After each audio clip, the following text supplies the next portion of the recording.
अस्सलाम वालेकुम। आज की अहम तरीन खबर यह है कि वज़ीर आज़म पाकिस्तान की सरबराही में आज प्राइम मिनिस्टर हाउस में एक इजलास हुआ जिसमें चारों सूबों के वज़राए आला, इवन गिलगित बल्तिस्तान और आज़ाद कश्मीर के वज़ीर आज़म भी वहाँ पर शरीक थे।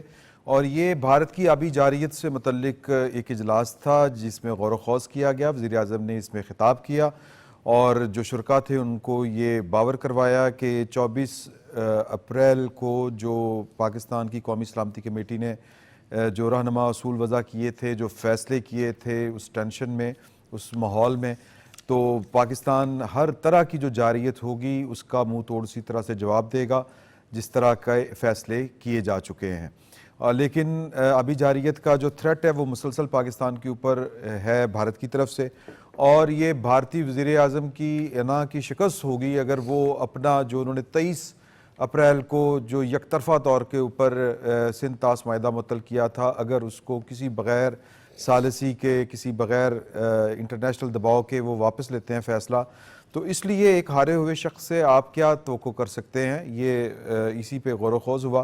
पाकिस्तान को अपनी तैयारी करनी है, अपने आबी ज़खायर जो हैं उनको स्पीड अप करना है, गेयर अप करना है, और ऐसे जो मंसूबे जिन पर किसी किस्म का इख्तलाफ नहीं है वो बनाने हैं, और इस पर गौर व खौज़ किया गया। एक पैगाम था जो सरहद पार गया। बाकी वज़ीर आज़म साहब अब से थोड़ी देर पहले जो है वो सऊदी अरब जा चुके हैं। ये दौरा वो उनके हमरा जो हैं वो पाकिस्तान के फील्ड मार्शल भी होंगे सैयद आसिम मुनीर साहब, और ये दौरा जो है वो उसी सिलसिले की एक कड़ी है जो दौरा ईरान, तुर्किया और अज़रबैजान, इवन ताजिकिस्तान तक गया था पहले मरहले में। ये उसका दूसरा मरहला है, और वज़ीर आज़म साहब आर्मी चीफ साहब के हमरा वहाँ पर ईद भी करेंगे।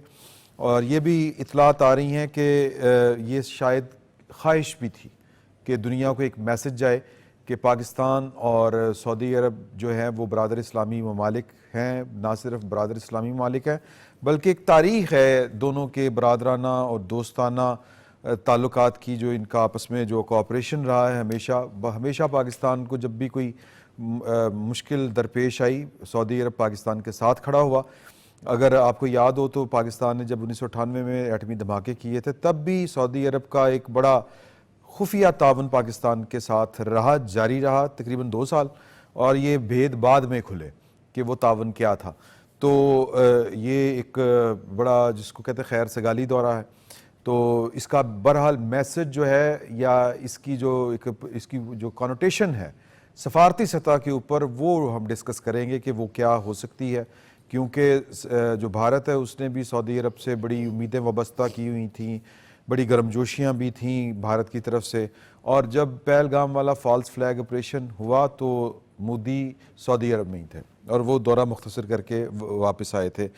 इसके अलावा जो पाकिस्तान के वज़ीर दिफा हैं उनका कहना है कि सिंध तास माहिदा जो है वो, या यूँ कह लें कि पाकिस्तान जो है वो 1948 वाली पोजीशन पे जा चुका है जहाँ पर हमारा उनके साथ कोई माहिदा बाकी नहीं बचा। शिमला माहिदा भी उसी में आता है। इसकी जो आप कहें कि सियासी और कानूनी जो बल्कि आलमी जो कवानीन के मुताबिक जो इम्प्लिकेशंस हैं वो क्या हो सकती है, हम क्या फ़वाइद हासिल कर सकते हैं और इसके क्या नुकसानात भारत को हो सकते हैं, इस पर भी गुफ्तगू करेंगे। बिलावल भुट्टो ज़रदारी साहब बहुत कामयाबी के साथ पाकिस्तान का मुकदमा पेश कर रहे हैं, बड़ा जिसको कहते हैं कि होमवर्क स्ट्रॉन्ग, और वो नज़र भी आ रहा है कि वो डिलीवर कर रहे हैं, और लोग रिसीविंग एंड के ऊपर जो है वो कोई एक मुल्क या कोई एक रियासत नहीं है, आलमी बरादरी है जो रिसीविंग एंड के ऊपर है, और वो पाकिस्तान के मौक़िफ़ जो और इस्तदलाल के साथ जो है वो उस पर वो यकीन कर रहे हैं और उसके साथ खड़े हैं। उन्होंने एक तजवीज़ दी है एक प्रेस कॉन्फ्रेंस में भारत को, वो तजवीज़ क्या है, कितनी कारगर साबित हो सकती है, और उस तजवीज़ ने अगर आप सफारती ज़ुबान में कहें तो एक तरह से भारत को चारों शाने चित कर दिया है। जिस तरह पाकिस्तान के वज़ीर आज़म ने पहलगाम वाक़े की इंटरनेशनल लेवल के ऊपर थर्ड पार्टी के ज़रिए इंक्वायरी की जो एक पेशकश की थी, उसने भारत को आज तक संभलने नहीं दिया। उसी तरह बिलावल भुट्टो ज़रदारी साहब की भी ये तजवीज़ जो है ये तकरीबन उसी आप पोटेंसी की अगर आप कह लें तो वो वही है।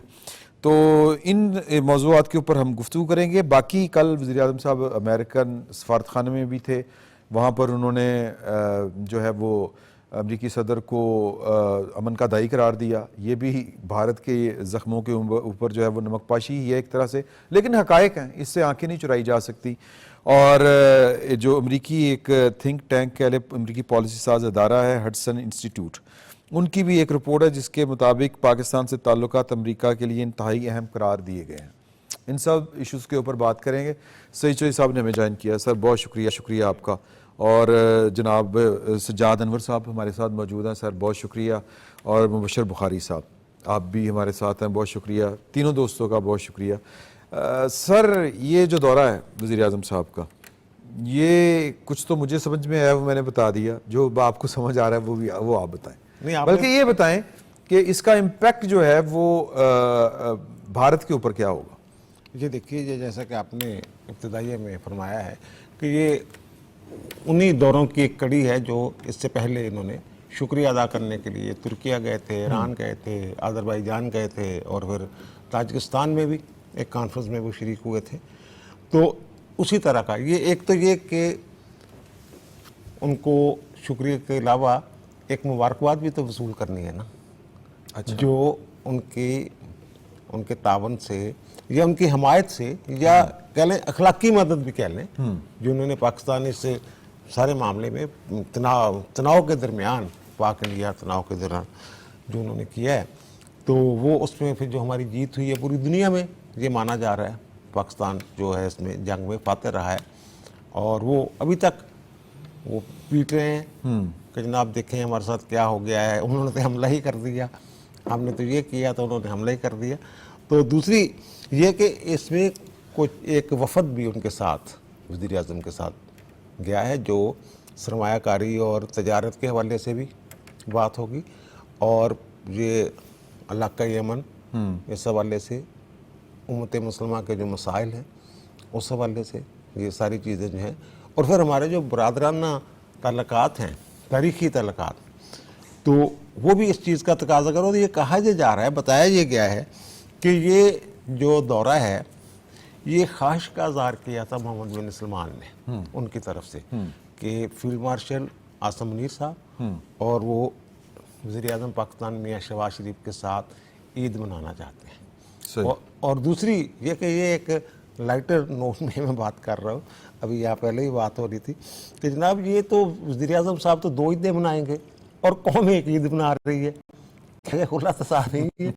तो कुछ लोगों को बड़ी तकलीफ है इससे। आप भारत की बात कर रहे हैं, पाकिस्तान के अंदर बैठे हुए कुछ लोग जो हैं नहीं कहीं तो ईद नहीं सी मनाते, उनको बड़ी तकलीफ यार। देखो ना, ईद का टाइम गुजर जाता था, उनकी आँख ही वो घड़ी चोरी वो इस तरह की बातें जाते जो है, घड़ी उन्होंने बेच दी हुई थी तो टाइम देखने वॉल क्लॉक की बात। अच्छा, वॉल क्लॉक नहीं, वो तो जो तस्वीर पहली दफा जारी हुई थी ना उसमें वो तस्वीर आ गई थी। हाँ जी, लोगों को पता चल गया जनाब ये कौन किस वक्त की जो वो घड़ी चोरी। मैंने कहा था कि घड़ी ने वो जो हेरा फेरी थी वो बयान कर दी।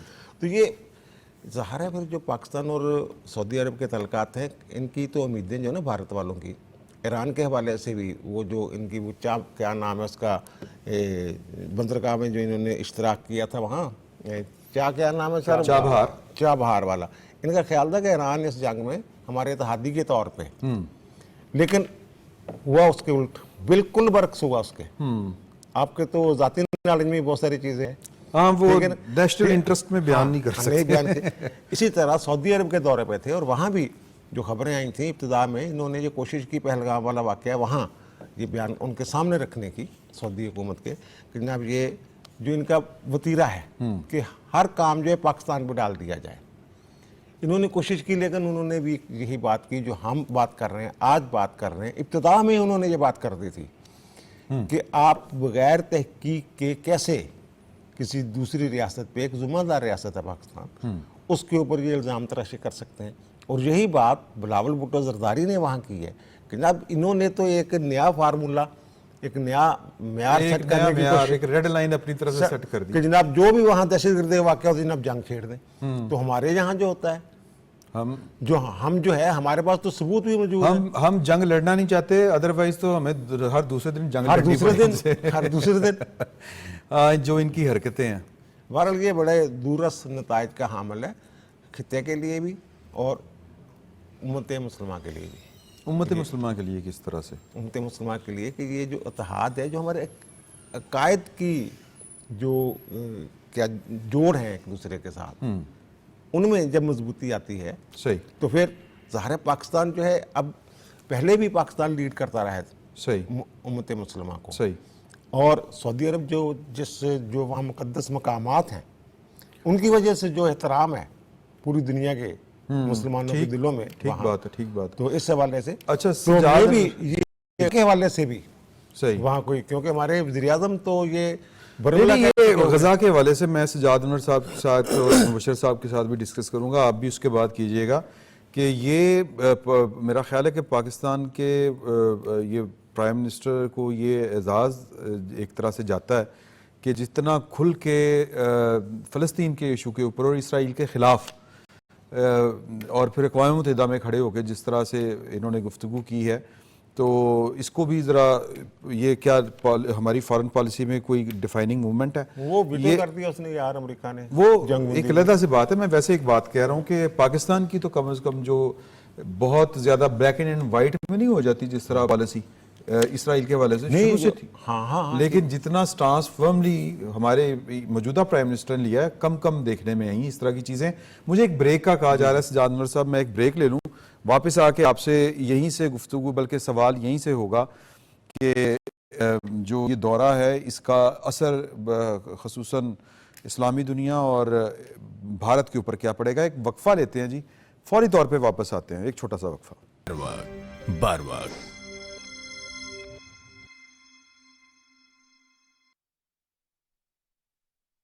अल्लाहु अकबर, अल्लाहु अकबर, अल्लाहु अकबर, अल्लाहु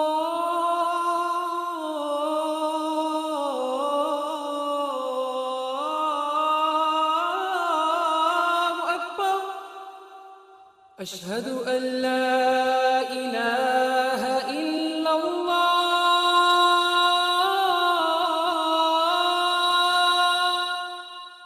अशहदु अल्ला इलाहा इल्लल्लाह, अशहदु अन्ना मुहम्मदर रसूलुल्लाह,